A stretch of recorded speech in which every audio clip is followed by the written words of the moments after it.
시청자 여러분, 안녕하십니까? 경제의 이면을 날카롭게 파헤치는 랩파크입니다. 시작하기 전에 질문 하나 드리겠습니다. 오늘 1,000원짜리 물건을 무료 배송으로 샀다면 여러분은 돈을 번 것일까요? 아니면 잃은 것일까요? 대부분의 사람들은 이득이다라고 생각하며 쾌재를 부를 것입니다. 커피 한 잔 값도 안 되는 돈으로 쇼핑의 쾌락을 느꼈으니까요. 하지만 저는 감히 이렇게 말씀드리고 싶습니다. 여러분이 1,000원짜리 물건에 열광하는 그 순간 여러분의 미래 자산은 소리 없이 녹아내리고 있다고 말입니다. 지금 당장 스마트폰을 켜면 알리익스프레스와 테무가 쏟아내는 초저가 상품들이 마치 쓰나미처럼 우리를 덮치고 있습니다. 500원짜리 액세서리, 3,000원짜리 티셔츠, 만원도 안 되는 전자제품들. 이것은 단순한 할인이 아닙니다. 이것은 경제학적으로 설명이 불가능한 기이한 현상이며 그 이면에는 우리가 상상조차 하지 못한 거대한 톱니바퀴가 돌아가고 있습니다. 바로 중국이 전 세계를 향해 쏘아 올린 디플레이션의 공습입니다. 싼 게 비지떡이라는 옛말은 틀렸습니다. 지금의 싼 것은 비지떡이 아니라 우리 경제의 숨통을 조이는 달콤한 독사과일지도 모릅니다. 도대체 왜 중국은 손해를 보면서까지 우리에게 물건을 퍼붓는 것일까요? 그리고 이 거대한 물량 공세 끝에 우리 주머니 사정은 정말로 나아질 수 있을까요? 오늘 이 영상은 단순한 쇼핑 앱 리뷰가 아닙니다. 여러분의 직장, 여러분의 월급, 그리고 대한민국 경제의 미래가 걸린 아주 심각하고도 긴박한 이야기입니다. 영상을 끝까지 보신다면 현관 앞에 쌓인 택배 상자가 예전과는 다르게 보일 것입니다. 본격적인 분석에 앞서 이 거대한 경제전쟁의 진실을 알고 싶다면 지금 바로 구독과 좋아요를 눌러주십시오. 여러분의 클릭 한 번이 진실을 알리는 가장 강력한 무기가 됩니다. 우리는 흔히 중국 제품을 두고 대륙의 실수라고 불렀습니다. 가격 대비 성능이 너무 좋아서 실수로 잘 만들었다는 비꼬는 칭찬이었죠. 하지만 지금 알리와 테무가 보여주는 퍼포먼스는 실수가 아니라 철저하게 계산된 침공입니다. 최근 데이터를 살펴보면 충격적입니다. 알리익스프레스와 테무의 월간 활성 사용자 수가 대한민국 전체 인구의 20%를 넘나들고 있습니다. 쿠팡이나 네이버 같은 국내 토종 플랫폼들이 수십 년에 걸쳐 쌓아 올린 성벽을 이들은 단 몇 개월 만에 무너뜨리고 있습니다. 도대체 어떻게 배송비도 안 나오는 가격에 물건을 팔 수 있을까요? 500원짜리 머리핀을 무료로 배송해주면 포장비, 인건비, 물류비, 통관비는 누가 내나요? 상식적으로 불가능한 이 구조를 이해하려면 번 레이트라는 개념을 넘어서야 합니다. 이들은 단순히 마케팅 비용을 태우는 것이 아닙니다. 중국 내부에 쌓여있는 거대한 문제를 외부로 배출하고 있는 것입니다. 마치 댐이 터지기 직전에 수문을 열어 물을 방류하듯 중국은 지금 자국 내에서 소화하지 못하는 잉여 생산물을 전 세계로 밀어내고 있습니다. 이것은 기업 간의 경쟁이 아닙니다. 국가 단위의 재고 처리 작전이자 글로벌 유통망을 장악하기 위한 거대한 도박입니다. 여러분이 앱을 열 때마다 돌아가는 그 룰렛, 90% 할인 쿠폰, 시간이 줄어드는 타이머. 이 모든 것은 여러분의 이성을 마비시키고 구매 버튼을 누르게 만드는 고도로 설계된 심리전입니다. 그들은 알고 있습니다. 소비자는 가격 앞에서 얼마나 나약한 존재인지를 말이죠. 하지만 그 싼 가격 뒤에 숨겨진 진짜 비용은 누가 치르고 있을까요? 이제부터 그 거대한 빙하의 수면 아래를 들여다보겠습니다. 다음 챕터로 넘어가기 전 마음의 준비를 단단히 하시기 바랍니다. 진실은 생각보다 훨씬 더 차갑고 냉혹하니까요. 이 미친 가격의 비밀을 풀기 위해선 중국 현지로 눈을 돌려야 합니다. 지금 중국 경제는 심각한 병을 앓고 있습니다. 피크 차이나라는 말이 돌 정도로 성장은 멈췄고 부동산 거품은 터졌으며 청년 실업률은 통계 작성을 중단할 정도로 치솟았습니다. 과거 중국은 세계의 공장이었습니다. 만들면 팔렸고 공장은 24시간 돌아갔습니다. 하지만 지금은 다릅니다. 전 세계적인 경기 침체와 미국의 견제로 수출길이 막히기 시작했습니다. 더 큰 문제는 중국 내수 시장조차 얼어붙었다는 점입니다. 중국 인민들은 지갑을 닫았습니다. 부동산에 묶인 돈이 증발하면서 소비 여력이 사라진 것이죠. 그렇다면 공장은 멈춰야 할까요? 천만에요. 중국의 공산당 체제 하에서 공장을 멈추는 것은 곧 실업 대란과 사회 불안을 의미합니다. 그래서 그들은 멈추지 않고 계속 돌립니다. 팔리지 않는 물건을 끊임없이 찍어냅니다. 이를 좀비 공장이라고 부릅니다. 이 좀비 공장들이 토해내는 막대한 양의 재고, 이것이 바로 알리와 테무의 초저가 물량의 원천입니다. 창고에 쌓아두면 쓰레기가 되지만 100원이라도 받고 팔면 현금이 됩니다. 헐값에라도 밀어내야만 공장이 돌아가고 노동자에게 월급을 줄 수 있습니다. 즉, 우리가 지금 보고 있는 초저가 상품들은 중국 경제의 비명이자 피눈물인 셈입니다. 헝다 그룹 사태로 시작된 부동산 위기가 나비 효과를 일으켜 여러분의 집 앞에 놓인 3,000원짜리 티셔츠로 도착한 것입니다. 이것은 정상적인 상거래가 아닙니다. 붕괴 직전의 댐에서 쏟아져 나오는 물폭탄입니다. 그리고 그 물폭탄을 가장 가까운 곳에서 가장 무방비하게 막고 있는 것이 바로 우리 대한민국입니다.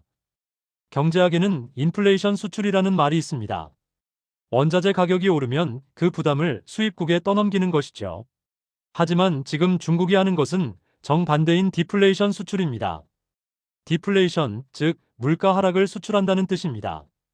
언뜻 들으면 물가가 내리니 좋은 것 아니냐고 반문하실 수 있습니다. 하지만 이것은 경제 생태계를 파괴하는 가장 강력한 바이러스입니다. 그 메커니즘은 이렇습니다. 중국의 잉여 생산물이 헐값에 한국으로 들어옵니다. 소비자들은 환호하며 중국산 제품을 삽니다. 그러면 한국에서 같은 물건을 만들거나 유통하던 기업들은 어떻게 될까요? 가격 경쟁력에서 도저히 이길 수가 없습니다. 1만 원에 팔아야 남는 물건을 중국 앱에서는 2,000원에 파니까요. 결국 국내 기업들은 가격을 억지로 내리다가 적자를 보고 도산하거나 사업을 접게 됩니다. 기업이 망하면 일자리가 사라집니다. 일자리가 사라지면 가계 소득이 줄어듭니다. 소득이 줄어든 사람들은 더 싼 물건을 찾아 다시 중국 앱으로 몰려갑니다. 이것이 바로 죽음의 나선입니다. 중국은 자신들의 디플레이션을 싼 값의 물건에 실어 우리에게 전염시키고 있습니다. 우리의 내수시장은 중국산 저가 공세에 의해 잠식당하고 결국 우리는 물건을 생산할 능력은 잃어버린 채 값싼 중국 물건에만 의존하는 경제 식민지로 전락할 위험에 처해 있습니다. 이것은 단순한 소비의 문제가 아닙니다. 국가의 생산 기반, 즉 산업의 기초 체력을 갉아먹는 행위입니다.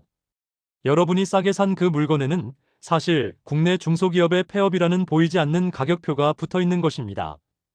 이 무서운 연결고리가 보이십니까? 다음 챕터에서는 이 충격이 우리 이웃들에게 어떤 비극을 가져오고 있는지 구체적으로 살펴보겠습니다. 아직 구독을 누르지 않으셨다면 지금 눌러주십시오. 이 불편한 진실을 더 많은 사람들이 알아야 합니다.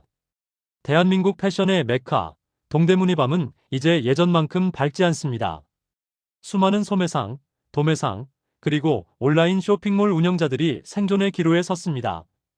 과거에는 동대문에서 물건을 떼다가 라벨을 붙여 파는 택가리가 가능했습니다. 혹은 중국 공장에서 물건을 소싱해와서 마진을 붙여 파는 보따리상들이 경제의 한 축을 담당했죠. 우리는 이들을 중간 유통업자라고 부릅니다. 하지만 알리와 테무는 이 중간상을 완벽하게 지워버렸습니다. 이것은 DCDIRECT to Consumer, 즉 공장과 소비자의 직접 연결입니다. 한국의 소비자가 중국 광저우의 공장에서 만든 물건을 직구로 사버리니 중간에 있던 한국의 사장님들은 설 자리가 없습니다. 스마트 스토어로 부업을 하던 직장인, 꿈을 안고 창업한 청년 사장님들의 매출이 반토막, 아니 10분의 1로 줄어들고 있습니다. 경쟁력이 없으면 망하는 게 당연하지 않냐고요? 틀린 말은 아닙니다. 하지만 이것은 기울어진 운동장에서의 싸움입니다. 중국 업체들은 중국 정부의 보조금, 느슨한 환경 규제, 값싼 노동력, 그리고 관세 면제 혜택을 등에 업고 덤벼듭니다. 반면 우리 소상공인들은 세금 내고 KC 인증받고 관세 물고 인건비 주며 장사합니다. 애초에 이길 수 없는 게임입니다. 이들의 몰락은 단순히 자영업자의 폐업으로 끝나지 않습니다. 상가 공실이 늘어나면 건물주도 타격을 입고 그 주변 식당도 망하고 물류용달 기사님도 일감이 줄어듭니다. 골목 상권 전체가 도미노처럼 무너지는 것입니다. 알리에서 산 5,000원짜리 옷 한 벌이 우리 동네 옷가게 사장님의 눈물이 되고 있다는 사실. 우리는 이 차가운 현실을 직시해야 합니다. 편리함 뒤에 숨겨진 파괴력, 그것이 바로 플랫폼 제국주의의 본질입니다. 이 문제는 비단 한국만의 고민이 아닙니다. 전 세계가 중국발 저가 공습에 비명을 지르고 있습니다. 미국을 보십시오. 바이든 행정부와 트럼프 전 대통령, 정치적 성향은 다르지만 중국에 대한 태도만큼은 한 목소리입니다. 중국의 과잉 생산이 세계 시장을 왜곡하고 있다며 맹비난하고 있습니다. 미국은 디미니미스라고 불리는 소액 면세 제도를 선보려 하고 있습니다. $800 이하 직구 물품의 관세를 면제해주던 혜택이 알리와 테무, 쉬인의 고속도로가 되어버렸기 때문입니다. 유럽도 마찬가지입니다. 프랑스는 패스트 패션에 환경 부담금을 매기겠다고 선언했고, 이유는 중국산 전기차에 대한 반보조금 조사를 착수했습니다. 왜 선진국들이 자유무역의 원칙을 깨면서까지 빗장을 걸어 잠그는 걸까요? 그들은 알고 있기 때문입니다. 지금의 싼 가격은 미끼일 뿐이라는 것을요. 자국의 제조업 기반이 무너지고 나면 나중에는 부르는 게 값이 될 것임을 역사는 증명해 왔습니다. 태양광 패널 시장을 보십시오. 중국의 저가 공세로 전 세계 태양광 기업들이 초토화된 후 시장은 중국이 독점하게 되었습니다.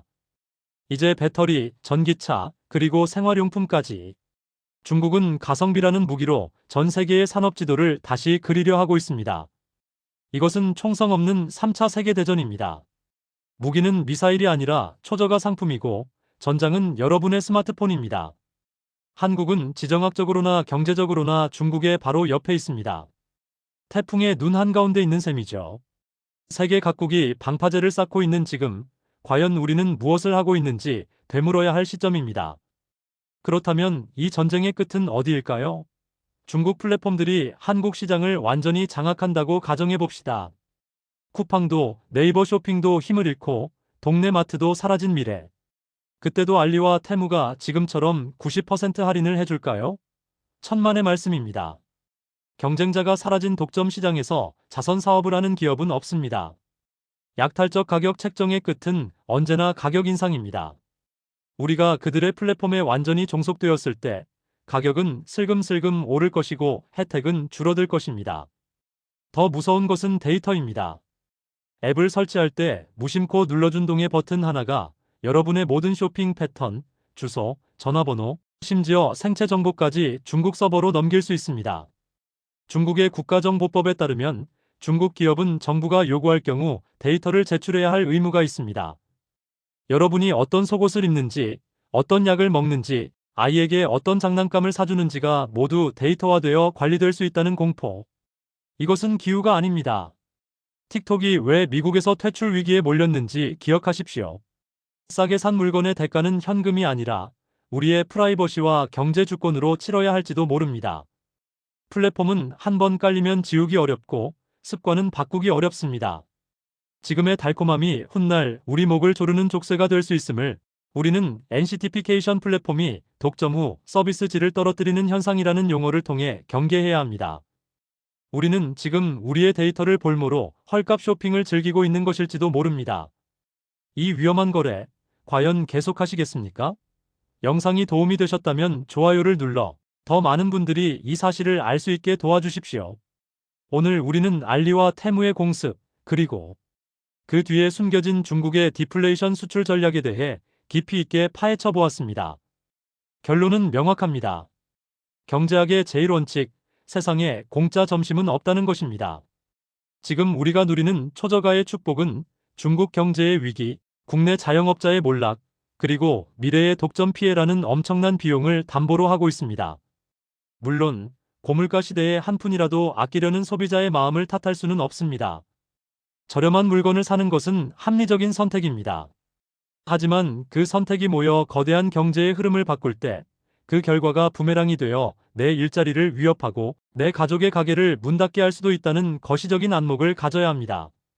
정부는 기울어진 운동장을 바로잡기 위한 정교한 규제와 국내 산업 보호책을 마련해야 하고 기업은 가격 이상의 가치를 제공하기 위해 혁신해야 합니다. 그리고 우리 소비자들은 가격표 너머의 가치를 볼 줄 아는 해안이 필요합니다. 맹목적인 애국 소비를 강요하는 것이 아닙니다.